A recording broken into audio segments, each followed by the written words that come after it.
మంగళగిరి మండలం కాజా గ్రామంలో BC corporation ద్వారా ఏర్పాటు చేసిన ఉచిత కుట్టు శిక్షణా కేంద్రాన్ని నారా బ్రహ్మణి గారు సందర్శించడం జరిగింది. మహిళలందరినీ కూడా ఏ విధంగా ఇక్కడ శిక్షణ జరుగుతుంది, దానికి సంబంధించిన వివరాలన్నిటిని కూడా తెలుసుకోవడం జరిగింది.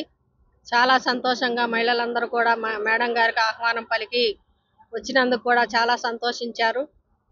ఈ కుట్టు శిక్షణా కేంద్రం రోజుకి రెండు సెంటర్లు క్లాసులు జరుగుతూ ఉన్నాయి.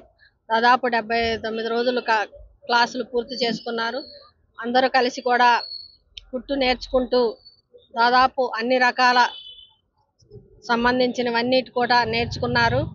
మహిళలందరూ కూడా ఎక్కువగా వ్యవసాయం మీద ఆధారపడేవారైనా కూడా ముందుకొచ్చి మేము నేర్చుకుంటామని సెంటర్ మాకు కూడా ఏర్పాటు చేయండి అని అడిగిన వెంటనే లోకేష్ బాబు గారు ఏర్పాటు చేయడం, వాళ్ళందరికీ కూడా తమకంటూ ఒక ఉపాధి కల్పించాలన్న ఉద్దేశంతో ఈ రోజున ఇటువంటి శిక్షణా కేంద్రాల ద్వారా ఒక ఉపాధి కల్పించడమే కాకుండా వాళ్ళ ఇంటికి సంబంధించినవి కూడా కుట్టుకోవడానికి అవకాశం ఉంటుంది, ప్లస్ వాళ్ళ పని వాళ్ళు చేసుకోవడానికి అవకాశం ఉంటుందన్న ఉద్దేశంతో స్త్రీ చైతన్యం రావాలి, స్త్రీ ఉపాధి కల్పించాలి, స్త్రీలో మార్పు రావాలి, బయటికి వచ్చి ఏ విధంగా మసులుకోవాలో కూడా కొన్ని విషయాలు నేర్చుకోవచ్చు అన్న ఉద్దేశంతో మహిళలందరినీ కూడా ఈ విధంగా బయటికి తీసుకురావడం, ముఖ్యంగా కాజా గ్రామంలో ఎప్పుడూ బయటికి రాని మహిళలందరూ కూడా బయటకు వచ్చి ఈ రోజున స్త్రీశక్తి ద్వారా కూడా 150 మంది మహిళలు నేర్చుకొని మిషన్లు తీసుకోవడం జరిగింది.